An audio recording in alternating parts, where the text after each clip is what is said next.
What's up, guys? Mark Holmes here, and as always, I want to thank you guys for watching, commenting, subscribing, and being part of the Joe Boo Sports Report. Without you guys, this literally does not work. All right, so it's about 7:30 right now. It has been 3.5 hours since technically Earl Thomas could actually start negotiating with other teams. Now, here's the thing. Take my glasses off here so I can look like I'm a professor here. I've been involved in fights, in practice. In fact, I'm going to tell you a true story. True story. I walked on at JMU. After I messed up my knee in high school, I gave up any dreams of playing college football. Just didn't think the knee was going to be good enough for it.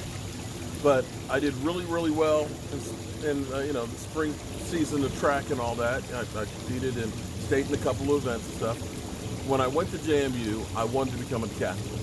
Problem was, I kept breaking football poles. They're like, look, dude, after I broke 3, they're like, we ain't got it in the budget.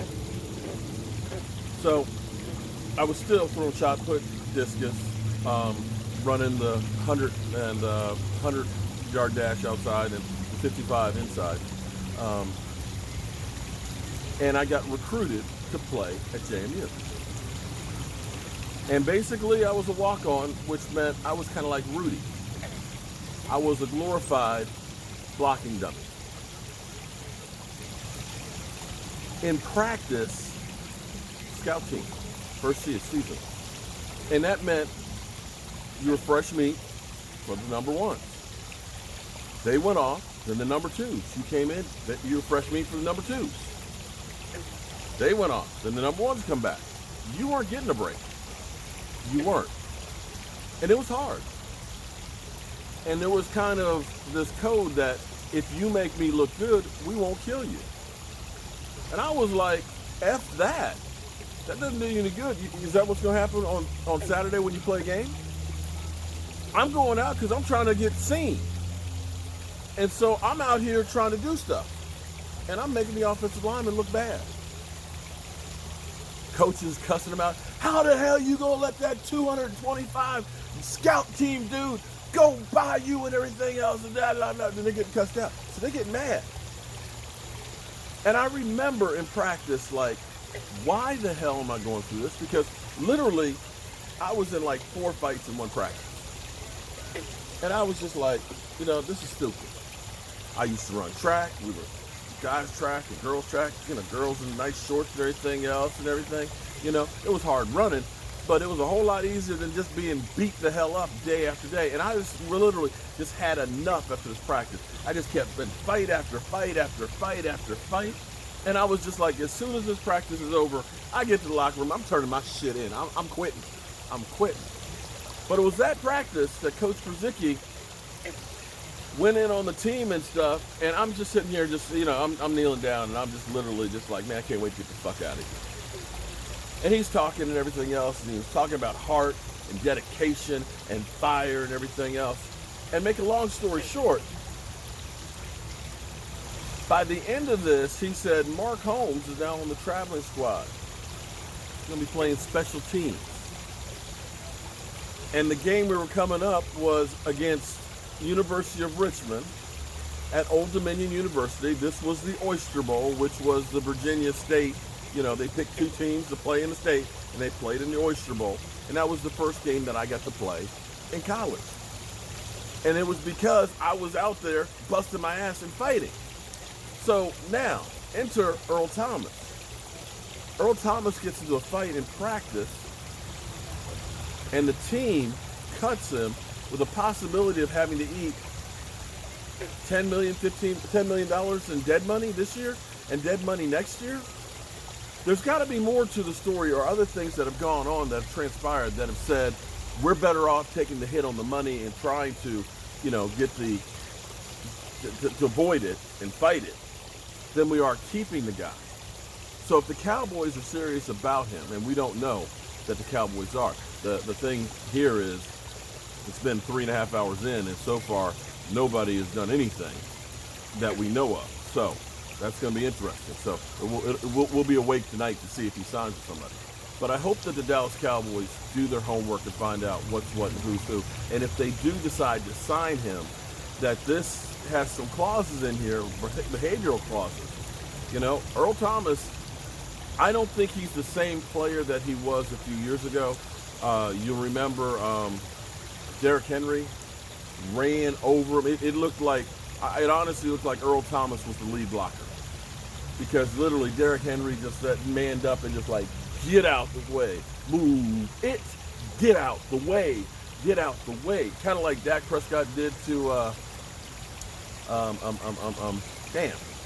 Josh Norman. You know how he did the grown-ass man, move it, get out the way, okay. And so with Earl Thomas, last year, 49 tackles, 49. Now, he did have 2 interceptions. I'll give you that because that 2 interceptions, that'd be great on this thing. Let's be honest. 2 interceptions in one season by one player. Hey, that's pretty good. But you can't exactly say that he's the same player that he was 4 or 5 years ago. So I'm still not sure. You know, everybody keeps saying, do you want him, do you not want him? I'm on the fence on this one. I'm really on the fence on this one. I don't think he's the same player. I worry about the off-field baggage and stuff that's going on and things. So we'll have to wait and see. And, you know, if he comes, hey, I'll welcome him. But I'm still mad at him for teasing me. You played with my heart and my emotions. So we got the new computer. I got it hooked up. It's got to be something wrong with the cameras. That's where this must be coming from. Or the Wi-Fi in there. But the signal was smooth. I got to reset everything because I had to load the live stream studio into this computer, and it didn't carry over my other stuff. So I've got to redo all of the Carson Wentz clips and Philly 500 melting down. I got to put all that, I got to put all that back on. But we had a few. We don't have as many as we used to, Eagle Troll. I think they're kind of worried. You know how we see clips of CeeDee Lamb? You know, the first day of practice, you saw that one-handed Odell Beckham-esque catch, where his body is literally stretched out up in the air. We saw him high-pointing the ball on that end zone catch, was that yesterday? We've seen him, in awe of Dak Prescott's house and everything else. And we've just seen all of these great things. We've heard teammates saying he could be a 1,000-yard receiver as well. We ain't seen none of that with the Eagles. What's amazing to me is this.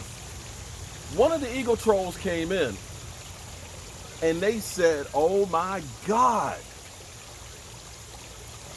our secondary was fire today, man. Our secondary was fire, man. They shut that. They shutting shit down, man. They good. Now, I'm not going to say that they're not good.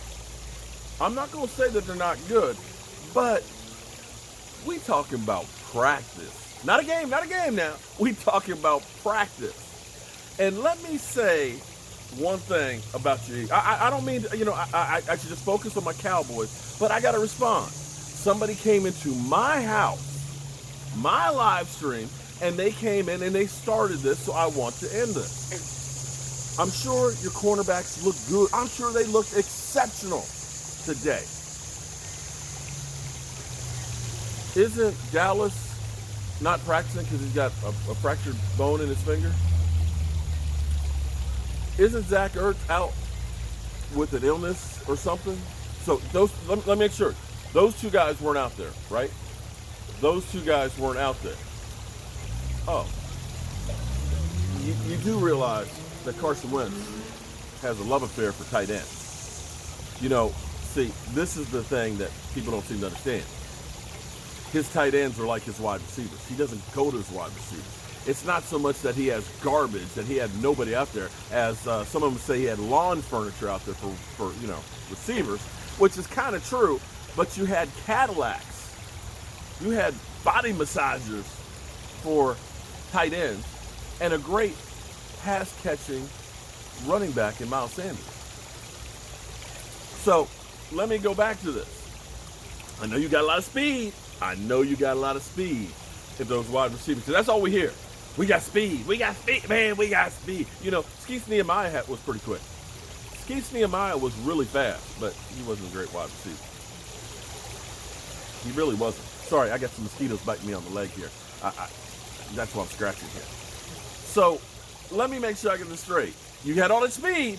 I don't know about catchers. You had all that speed, and you didn't have your two best pass catchers out there.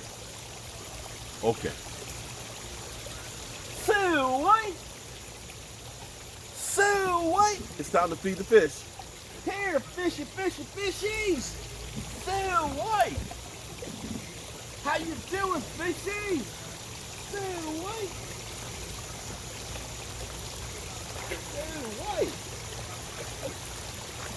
Look at this.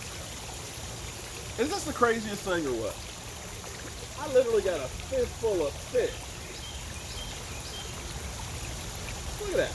2 at a time.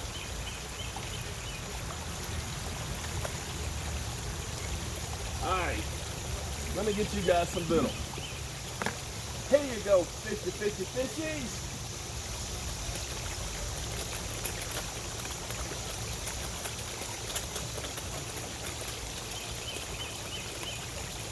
All right. Thank you for joining our feeding frenzy. I'm Mark Holm, and I'm taking out Eagle fans one at a time as I double moonwalk on that ass.